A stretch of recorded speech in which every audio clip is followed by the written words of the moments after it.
Have you ever wondered about the truths concealed behind the political myths of China? Today, we're embarking on a fascinating exploration of these myths, aiming to shed light on the stories that have shaped China's political landscape.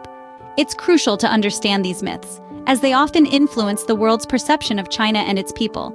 They're more than just stories. They're a reflection of a culture and its history. Prepare for a journey through time, as we delve into the heart of China's political myths. The genesis of political myths in China dates back to the formation of its first dynasty, the Xia dynasty. The Xia dynasty, founded by Emperor Yu, is often considered the cradle of Chinese civilization. Here we see the emergence of the first political myth, the divine right of kings. This principle held that the king's authority was not earthly but heavenly, granted by divine entities. This concept was a powerful tool for maintaining order, as questioning the king could be seen as defying the heavens themselves. Moving forward to the Shang dynasty, a new political myth materializes, the mandate of heaven.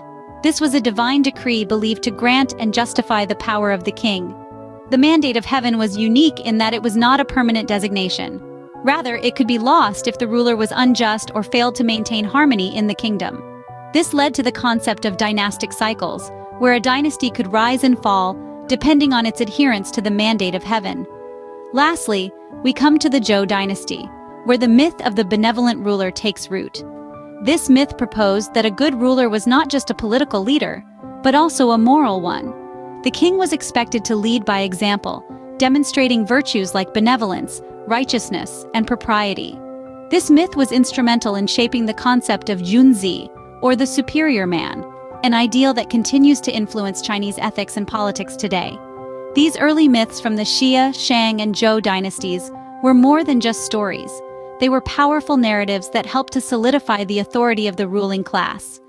They provided a framework for understanding power, leadership, and the relationship between the rulers and the ruled. These myths were not just accepted blindly, but were deeply ingrained in the collective consciousness, shaping the way people thought about their leaders and their place in the world. These early myths set the stage for the political ideologies that would shape China for centuries to come. As we move into the era of the Middle Kingdom, we encounter myths that have had a profound impact on China's political landscape. Our journey begins with the Han Dynasty, an era that saw the rise of the Confucian scholar official. This wasn't just a job title, but a societal status, a symbol of prestige and respect. The myth was born that these scholar officials were the moral compass of society, the paragons of virtue and wisdom.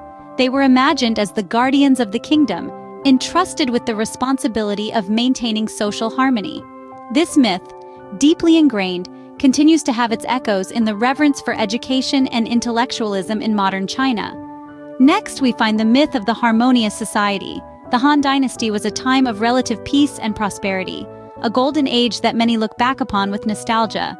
The myth was created that this harmony was a natural state of affairs, a result of the benevolent rule and the moral integrity of the people. This myth has been utilized time and again in China's political narrative, painting a picture of an ideal society that the nation should strive for. Finally, we come to the myth of the centralized state. The Han Dynasty saw the emergence of a strong central government, a mythic monolith that held the power to shape the destiny of the nation. The myth was that this central authority was always just, always wise, and always in the best interest of the people. This myth continues to underpin the political discourse in China, shaping the way the state is perceived and its role in society. These myths not only influence the politics of the time, but also continue to shape China's political discourse today. From the Confucian scholar official to the harmonious society and the centralized state, these myths have woven themselves into the fabric of China's political identity, shaping its past and continuing to influence its future. In modern China, new political myths have emerged, reflecting the country's rapidly changing socio-political landscape. As the Middle Kingdom evolves, so do its political narratives, painting a picture of a nation on the rise, yet not without its complexities. Firstly, we encounter the myth of the infallible Communist Party. This myth portrays the party as an unerring entity, a beacon of stability in a turbulent world. It's a narrative that champions the party's ability to guide China through any crisis, from economic downturns to public health emergencies. However, just like any political institution, the Communist Party is made up of individuals who are susceptible to error and misjudgment. The belief in its infallibility, though, remains a cornerstone of its power. Next, we have the myth of the harmonious rise. This myth suggests that China's ascent to global prominence has been, and will continue to be, peaceful and unthreatening. It's a narrative that downplays conflicts and tensions, presenting China as a responsible global player. In reality, China's rise has not been without friction, both domestically and internationally. Yet this myth persists, framing the nation's growing influence in a positive light. Finally, there's the myth of the Chinese dream. This narrative propagates the idea that anyone can achieve prosperity and success in modern China, echoing the American dream in its promise of upward mobility. Despite the reality of widening income inequality and social disparities, this myth continues to inspire hope and ambition among the Chinese people. These modern myths, each in their own way, serve as powerful tools for the Chinese government. They shape public opinion, guide national policy, and provide a sense of national identity and purpose. They're not just stories, they're strategic narratives, deeply woven into the fabric of Chinese society. And while these myths may not fully align with reality, they continue to play a pivotal role in shaping China's future. These modern myths serve as powerful tools for the Chinese government, shaping public opinion and guiding national policy. Now that we have exposed these political myths, it's important to understand their influence. Myths, whether they are political or not, possess a unique power. They're not just stories or fabrications, they're deeply ingrained beliefs that shape our perceptions and influence our actions. In China, these political myths are no different. Myths have always played a crucial role in maintaining social order in China. They have been used as a tool to instill shared values, create a common identity, and promote social cohesion. They represent the collective wisdom of a society, providing a moral compass that guides people's behavior and decisions. In the context of China's political system, myths have served as a stabilizing force, helping to maintain harmony and unity in a vastly diverse country. These myths also provide justification for political decisions. When policies are framed within the context of a myth, they gain a sense of inevitability and righteousness. This makes them more palatable to the public and less likely to be questioned or resisted. For example, the myth of the benevolent ruler has been used to justify the concentration of power in the hands of a few, under the premise that they are acting in the best interests of the people. Furthermore, myths shape public opinion. They create a narrative that influences how people perceive the government and its actions. They can amplify support for the government and its policies, or they can sow seeds of doubt and discontent.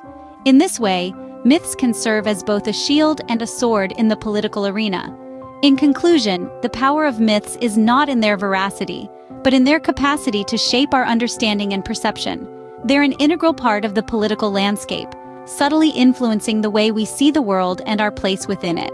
The power of these myths lies not in their truth or falsehood, but in their ability to shape our understanding of China's political landscape. Our journey through China's political myths has been enlightening, to say the least.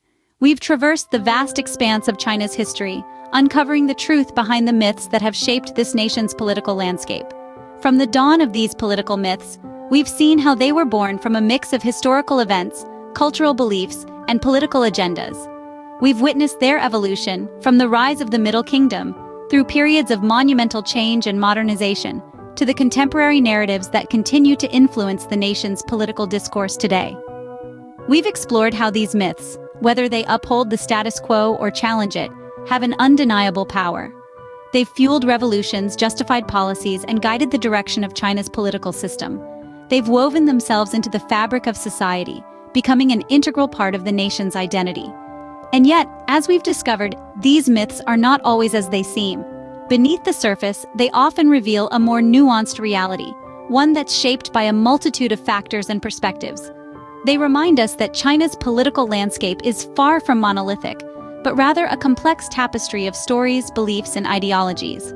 By understanding these myths, we can gain a deeper insight into the complexities of China's political landscape, and perhaps even dispel some of the misconceptions that surround it.